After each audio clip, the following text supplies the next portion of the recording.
Well, I'm in the mood to torture myself today. So let's do some torture. Look at that expression.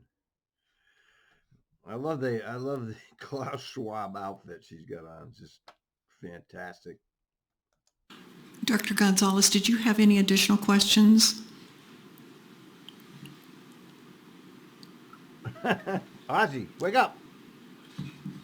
No. Okay. Okay, his camera's screwed up. No, please. Okay. So thank you so very much. And now we'll move on to welcome John Gardner. And is it Jake? John Gardner, the face of diversity, equity, and inclusion. He's the man with the plan.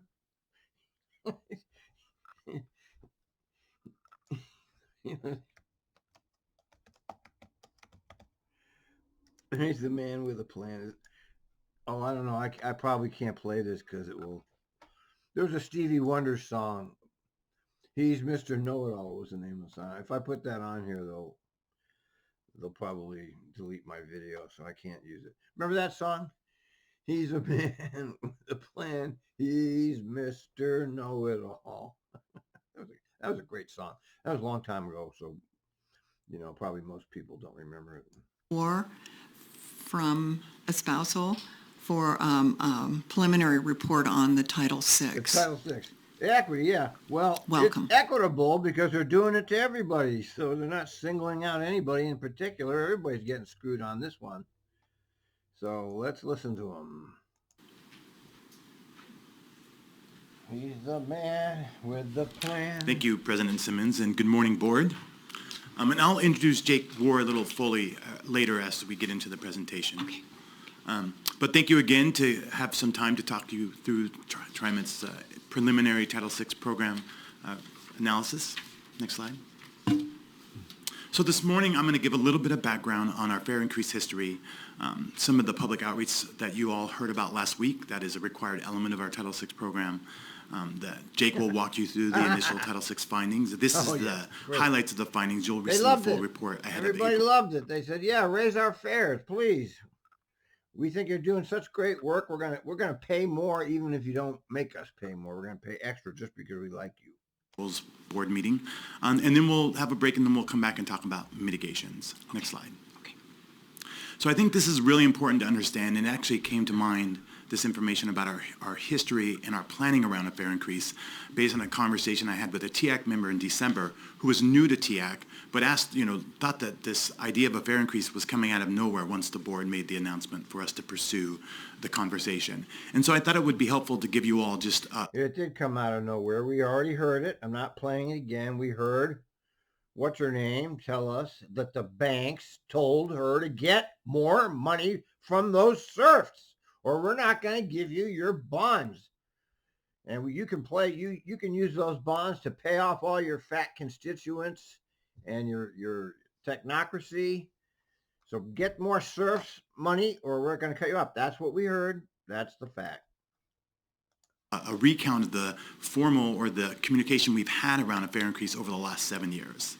So in 2017, as part of our first business plan, we articulated a need for a fare increase and to maintain acceptable fare box recovery to optimize the balance of service demands, revenue, and cost. So essentially, over the last 6 years, in every business plan, we have articulated the need for a fare increase plan or a key strategic action around raising fares. In 2019, we actually articulated the need. Oh, by the way, I think about this. These thoughts come to mind. Because I'm that kind of person. They're going to get like $5.6 million more dollars in next year thanks to the fare increase. And that's like 20 better reds. Wait a minute. 5 times 10. 5 times 10. So yeah, it's like 20 better reds. So you could sacrifice better red and not have a fare increase for 20 years. I mean, that's probably a wrong calculation, but you know what I'm trying to say here. For the money you're going to get, you could have just not rebuilt the Powell garage, and you would never had to raise fares again. Need to do a 10-cent increase every other year. And these business plans, of course, are shared with TIAC and CAT on an annual basis before they come to you. So we have been communicating the need for a fare increase or a higher fare box recovery rate for the last 7 years. And one of the outliers, of course, was when we launched the reduced fare program, the only way we were able to do that and not have a cost and offset and loss of service was because we were using state external funds. And all of our subsidy programs are essentially funded with external resources. So we wanted to make sure folks know in 2018, 19, 21, and 22, and we are coming to you to tell you how important fares are to our infrastructure and our services, and communicating that need both in this form, but also in the business plan. So we have quite a strong record of making sure folks understand it's part of our blood. Next slide. So I think Nancy did a great job of articulating how fares support service, and that Trimet has, for the last 4 years, This is a lie. Lie. Wrong. years been operating at a fare deficit. Again, she walked you through how our table of service is made whole by our grants, our federal formula dollars, our fares, and taxes. But of course, if fares are not keeping up, that table is wobbly, and that's kind of where we're at. Many times I think the public thinks of our fares as a percentage of our budget, and so in 2018 it was about 20%, and in this year, last year's budget, it was 10%. All that means is that fares are not keeping pace. And fares are the most flexible resource we can use with operating. And I just wanted to go back to something Nancy said about that $1 billion worth of effort that Trimet outcompeted the other 500 transportation properties around the country to secure. Most of that is capital, which means we don't have to use fares or our operating budget to offset system growth costs. So it's a good thing. But not having the fares means we just have less flexibility. Next slide. So of course, you all know that in November you directed our team to sort of move forward with that middle road proposal. There were 3 fare. Yeah, you told them that you needed a fare, so they directed you. Stop lying. Strategies presented, and we went forward with the outreach on the middle strategy. And so that, of course, triggered all of our Title VI requirements, including the public outreach, which you heard that full report last week, which will also be part of our formal written report we provide you ahead of next month's meeting. Next slide. And all of these things come from the Federal Transit Administration's requirements of us as a public transit provider, which is very specific and regimented. Next slide. And this comes because we have 50 vehicles operating in our peak time. We serve a very large 3-county urbanized area. And our fare policy and the federal statutes require a Title VI analysis anytime we do a fare media change. We did this when we went from paper to the electronic fare. Regardless of the amount, whether it's $1 or a penny, we would do it. And regardless of if it's an increase or decrease. So even when we have been adding our subsidies programs, including the reduced fare program, we did a Title VI fare analysis to make sure that Did a Title VI analysis. It's bureaucracy for you to get paid to do. That's why you did it. Stop lying. benefits that we hope it would be. And of course, all of this has to be done before you vote. And so when you vote, when you get your first reading. It's going to be a close vote. Well, I bet it's not unanimous, but it will definitely pass. All of us out here watching you know that it will definitely pass. You wouldn't be talking about it now if it wasn't going to pass. We will be submitting a final Title VI analysis subject to any sort of additional mitigations you might consider. So to walk you through our findings and what the research we have and what it's showing us, we are blessed here. Next slide. To work with Jake War. A little bit of background about Jake War, who's Director of Policy and Planning for Espousal Strategies. Jake was actually a Trimet employee back in 2015, charged with leading our Title VI efforts. So he's quite familiar with our Title VI analysis for both service, fares, and complaint management. So I consider him an expert in this field, and we were very lucky to have him, and I'll turn it over to you. Of course you're lucky to have him. You bet. Thanks, John, and good morning, President Simmons, members of the board. As John mentioned, I was at Trimet years ago, and so it's good to see some familiar faces around. And I was lucky enough during that time that there weren't any fare increases, and it was service improvements. So this is a little bit more of a difficult Title VI analysis, definitely. So just wanted to review. All right, I'm looking at Trimet statistics. It only goes from 2000 to 2015, the one I'm looking at. And according to this, the fare recovery ratio in 2000 was 26%. That includes all of them. That includes bus, rail, lift, and the fare recovery, according to this, in 2015 was 39%. So, I mean, this is an old publication, so I don't remember it ever being that high, but what do I know? My memory's not good anyway. The policy that Trimet has in place around analyzing fare increases or fare changes through the Title VI lens. And it's really looking at potential disproportionate impacts on minority and low-income riders. So I'll note that, of course, an equity analysis broadly would look at more than people of color and low-income riders. It would look at people with disabilities, it would look at age, et cetera. Title VI is a little narrower, and I'll also note that the terminology, minority, low income, those are from the FTA circular, so that's what I'm relying on here just to be consistent with that. So the adopted policy, stay on that slide really quick. So the adopted policy that you approved in your Title VI plan is that when evaluating fare increases, if the protected population, minority or low income, is adversely affected by 10% or more than their counterparts, that would be considered disparate impact when we're talking about minority riders or populations, or disproportionate burden when we're talking about low income. So next slide, please. So the first step of looking at this. Let me break in here to give you some of the fare recovery ratios in some of the systems around the world. Hong Kong MTR, 106% fare box recovering. Hong Kong Tramway, 48%.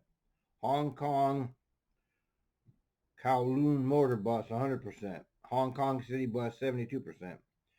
Japan Metro, 119%.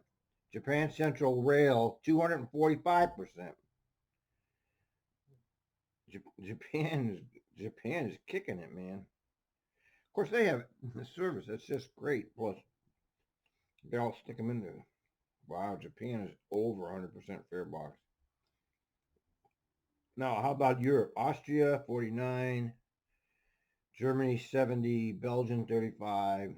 Czechoslovakia, 53. Denmark, 52. France is only 29. Italy is 49 and 36. Netherlands is 88. Canada. Now, how about the United States?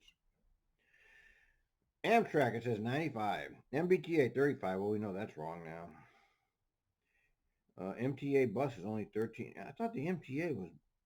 No, it's not. What are the dates on this thing? This must be old. Fare increase and how and who would be impacted. We sorted folks into different rider categories based on the type of fare payment they use and how frequently they ride. And then assessed kind of what the level of impact would be based on that. So as John mentioned, you know, it's a 12%, I think you mentioned, it's a 12% increase on the single fares for both the adult fare from $250 to $280, as well as the honored citizen, youth, and low-income fares, just go to $125 to $140. So it's a similar percentage, but a mitigating factor, of course, for HOP users is that the cap would not change. So those riding frequently would not see a huge increase, or would not see an increase at all in their monthly transportation costs.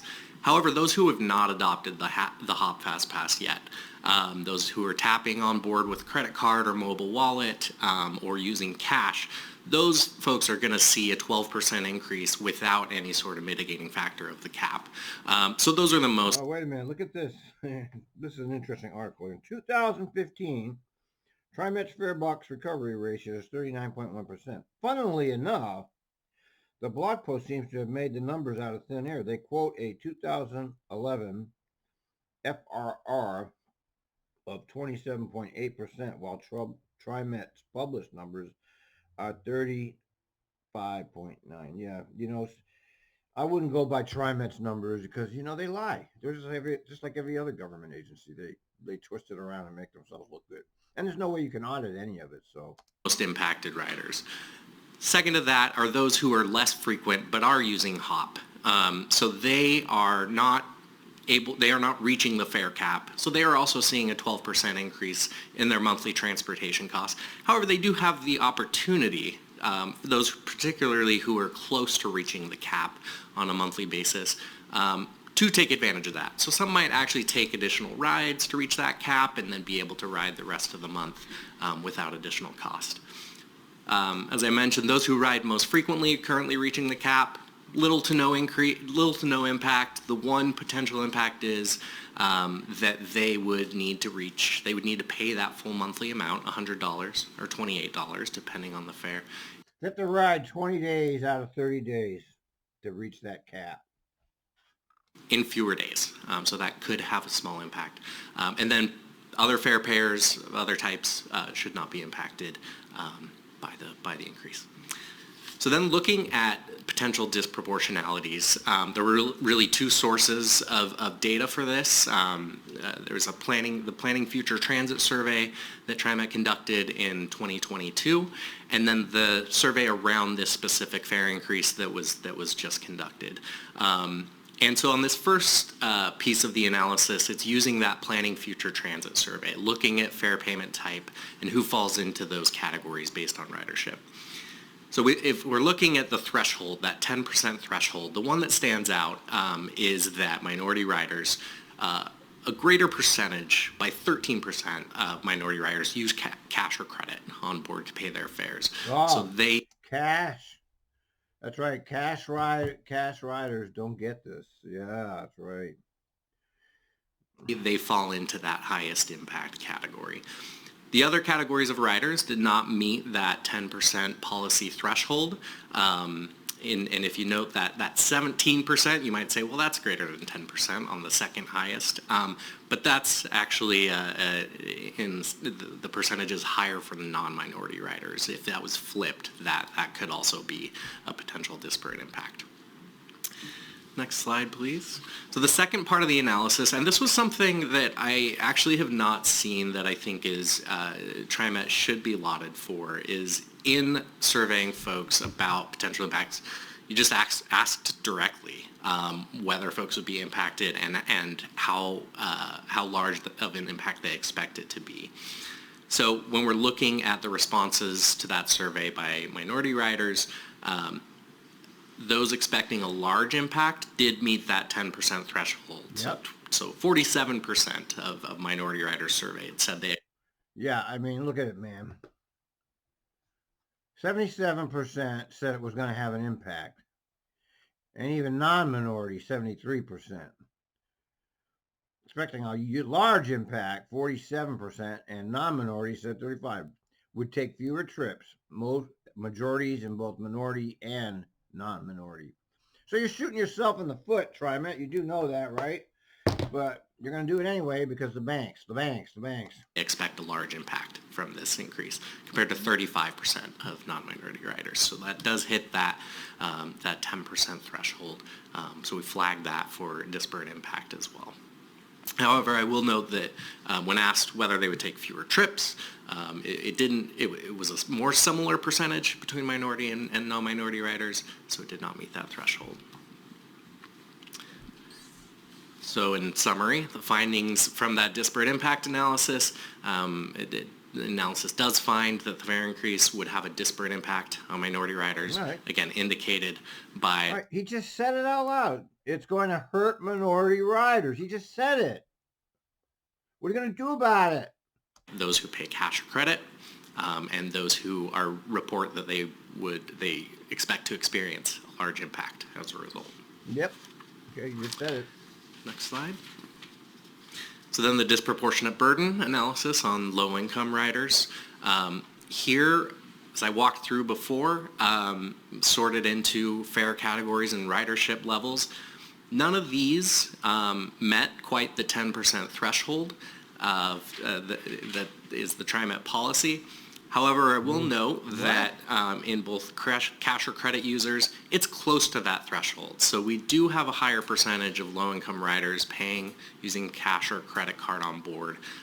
It's 9% greater, so it's certainly a difference. It just doesn't quite hit that 10%. Similarly, with those less frequent hop users who were low income, it's an 8% difference, not quite the 10%, but so certainly worth noting, but just not meeting the policy threshold. Yeah, right. Sure, you wouldn't have duped the stats, right? Next slide. So in that first analysis, that did not find a disproportionate burden. As I mentioned, it's less than that 10% threshold for the most impacted and second most impacted groups. Sure, right. I believe you. But then going to the survey, asking directly about expected impact, across the board, we see that low-income riders expect to be impacted. Of course they are. Generally, what do you think? A large impact, and they expect to take fewer trips as a result of. There's Trimet shooting itself in the foot. That's called the doom. What's it called? The doom loop, or I forgot the word for it, but it's where less and less people take the transit system because you keep increasing costs and get rid of services, and so less and less people are bothering even taking it. That's kind of where you are, just circling the drain Of the increase. And those all hit that 10% or more threshold, and so as a result of that analysis, we find a disproportionate burden on low-income riders. Said it out loud. So, in summary, the analysis did find both a disparate impact on minority riders. All right, well, you just admitted it. They at least got that part right. Okay, they didn't try to cover it up. What are you going to do about it? You just found it violates your own Title VI rules. He's saying it out loud at a board meeting. I'm going to read it. The proposed fare increase would result in a disparate impact on minority riders and a disproportionate burden. Okay, you just violated your Title VI rules. What are you going to do? Disproportionate burden on low-income riders, which calls for avoiding, minimizing, or mitigating those impacts, which John is going to speak to. All right. I will reiterate the monthly fare caps and the low-income or reduced fare program and youth pass. Those are crucial mitigating factors that really imply opportunities to move folks into that highest impacted category down to less of an impact by encouraging hop adoption and also. Yeah, you see what they're doing? They're trying to push you into the New World Order. You know, Trimet was the first to start the New World Order with the fucking hop, which is a tracking system because they make you tap it every time you go on something. So I mean, it's let's be honest about what it actually is. It's a tracking. They want a universal card like that. Everybody has to have a digital ID that they tap everywhere they go. That's what they want. Okay, it's not a conspiracy theory. They said it out loud. Increasing awareness and enrollment in the reduced fare programs. There are gaps between both minority riders and riders who don't speak English as a first language in terms of hop adoption and awareness of the low-income fare program. And so those are important considerations for targeting marketing efforts, communications, et cetera, to try to close these gaps and reduce some of those potential impacts. Let's take the screen down and look to our virtual board members as well as our in-person board members and see if there are any questions before we take a break. I don't see Director Bauman. Could we take me off the screen? And there she is. Oh, look. Oh, Director Gonzalez. Thank you. Appreciate the presentation. Not sure if this was in part of the Title VI analysis or if this was addressed in the financial forecasting, but I imagine it's in there somewhere. What who's hitting the cap? That's what I'd really like to know. I'm operating under the assumption. Can you hear me okay? I'm seeing confused faces. No, yeah. Okay. Who is hitting the cap? I know that for honored citizens and low-income fare riders, the monthly cap is $28 compared to $100. Yet so that's about almost a 4x difference. But the difference in fares is 50%. So low income pays half of what a normal standard adult fare. So I would assume that the low income fare riders are hitting the cap at twice the rate. Well, that's an interesting point, Ozzy. That's that's a good point. I never thought of that. Well, the dollar, That's because low income fare is $1.25 compared to $2.50. So wait a minute. It's got to be the same, right? To get to it's got. Let's hear it. Fare riders, assuming it takes half as many rides as a low-income fare person to hit the cap as it would for an adult fare rider. But is that true? Are we seeing the fare riders and honor citizens hitting the cap at twice the rate? Actually, I just calculated it out. It's actually more. Okay, if it's $1.25 a ride, and the cap is what, $28? Is that the cap? 28 divided by $1.25. That's 22.4 days. So that's actually longer than the full fare, which is 20 days. The standard fare, or how reachable our absolute right profile? So I think the most recent data I've seen from our fare team is showing some summer data that had about 66% of all riders meeting the cap, and our balance is about 50%, 51% of the ridership is low income. It did seem like a higher percentage. I wouldn't say twice. I would say more like 67 versus 64%. Yeah. So 67% in the month of August or in the 3-month period, we're hitting the cap. But I think Jake's right. There's so much work and opportunity for first getting folks enrolled in the program and using HOP, and then reminding people, and this is Jake's language, tap, tap, cap. Because what we're seeing is people are forgetting to tap even if they have reached. Yeah, no kidding.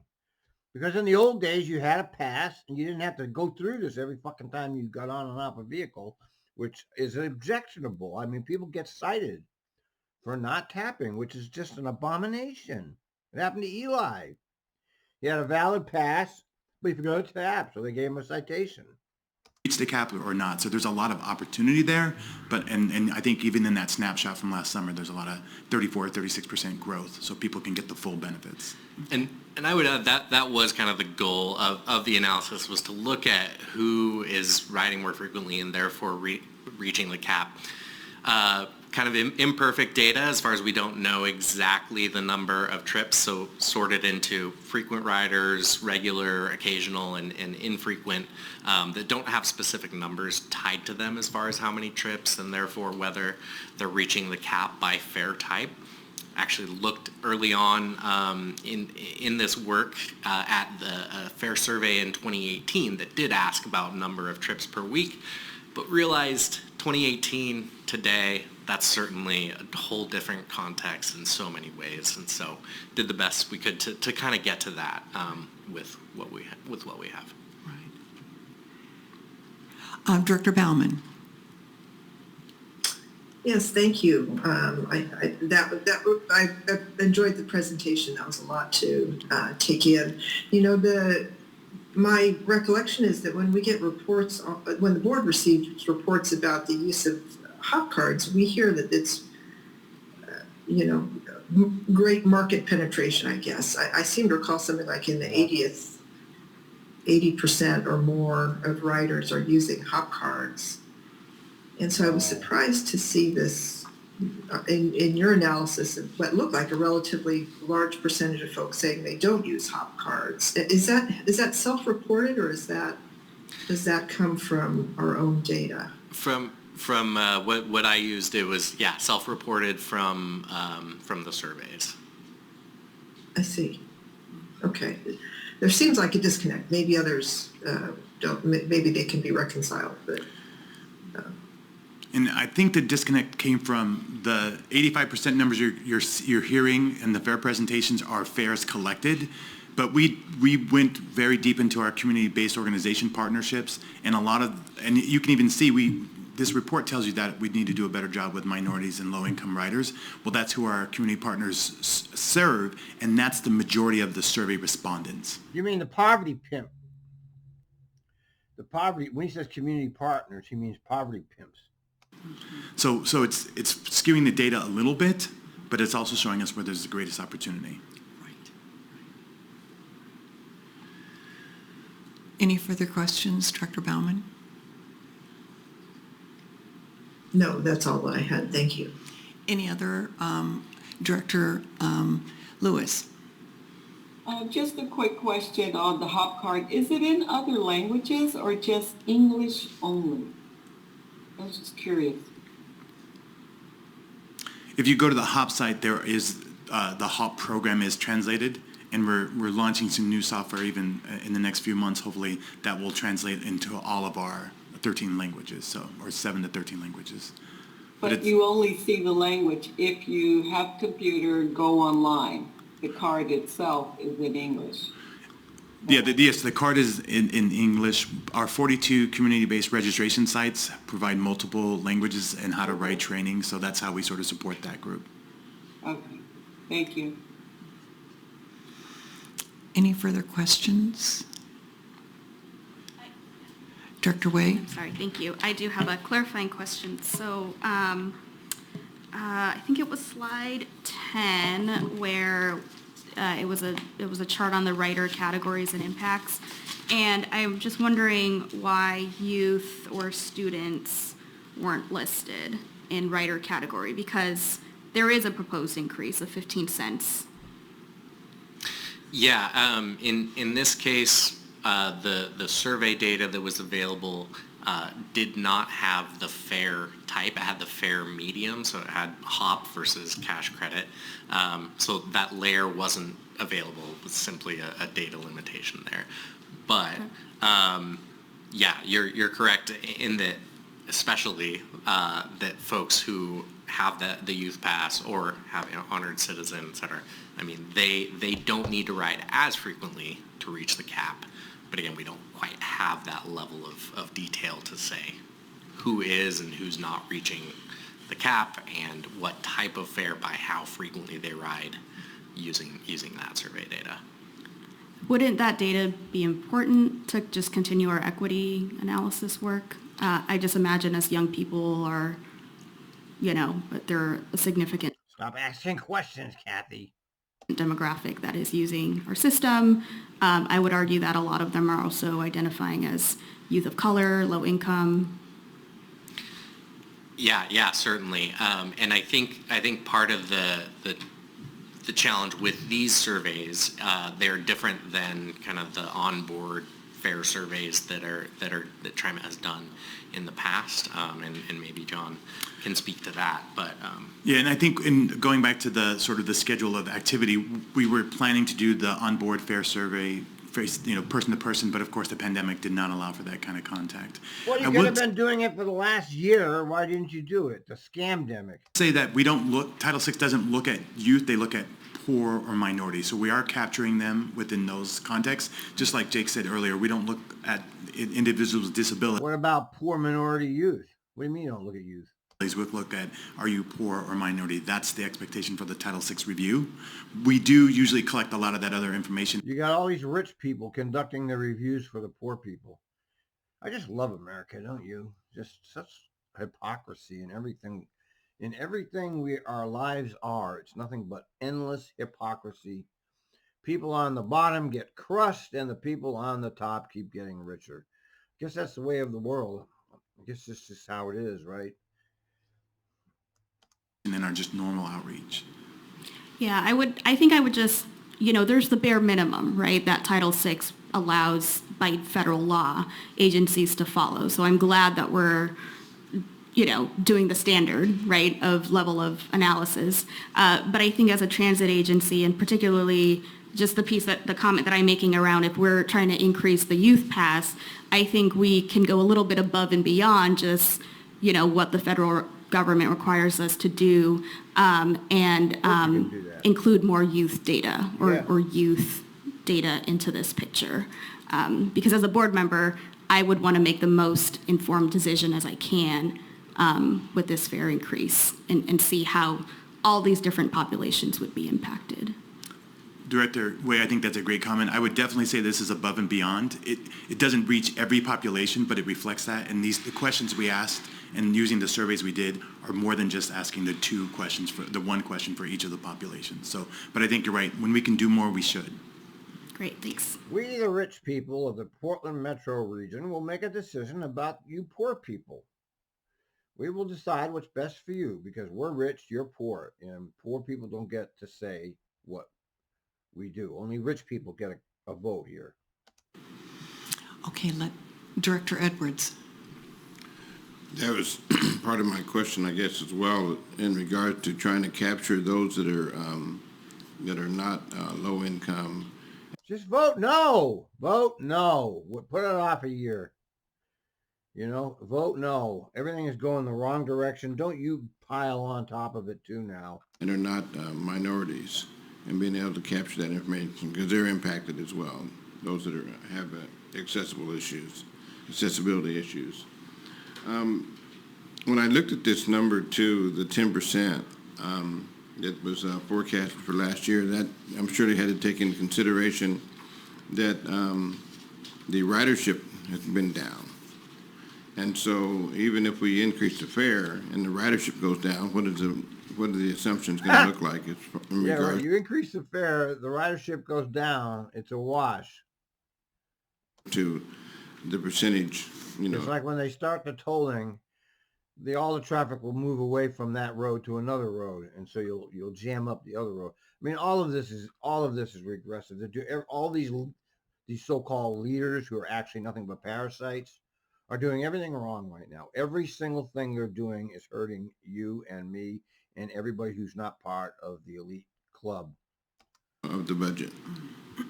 That's right. And I think Nancy answered that question, and so did JC, from the standpoint of the projections of Ford Together compensate, and they include the rider recovery strategies. And so that 110 million rides, I think, over the next 7 years is showing that we believe we can regain that ridership through that Ford Together plan, taking in all these factors into consideration. Yeah, that's, their ridership projections are always wrong, by the way. Always, always. Every one of their projects has projected all these ridership increases. Never happens. But it also assumes that we have fair revenue to cover the cost of that expanded system, which I think was mentioned earlier. Over the last 10 years, we're providing 14% more service than we did 10 years ago, but our cost. I don't believe that. Do you? I don't believe that. I don't believe that. No, I'm sorry. You're providing 20% less service than you were providing in 2018. And your service has been being reduced.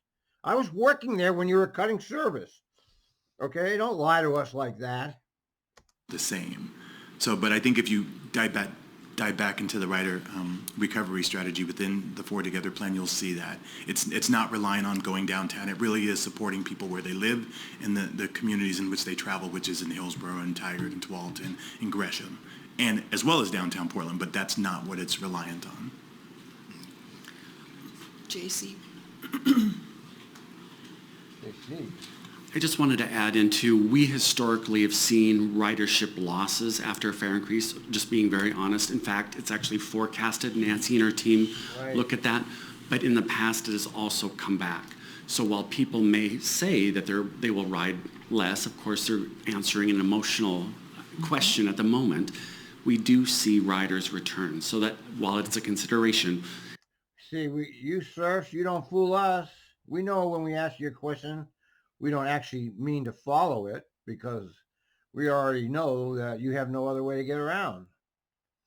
So you're captive to us. You are captives to the government, which is why you should never give up your car. You don't want to be subject to this.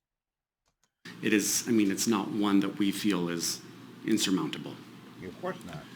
I guess my concern is that there's many mitigating factors, and a lot of them are out of our control. You know, we've got crime that's on the increase. We have homelessness that's on the increase. It's not being addressed as well. And, you know, that along with the fare increase, I think is really hard to measure when it comes to having a reduction in the income that we're going to receive from the fare increase. Yes, I think you're right. Okay, I think it's time for a break. All right, So let's take at least a 10-minute break and come back All at right, have enough of it. about 10:22. Good. Enough is enough of this. All right, I've had enough torture for one day. Over and out.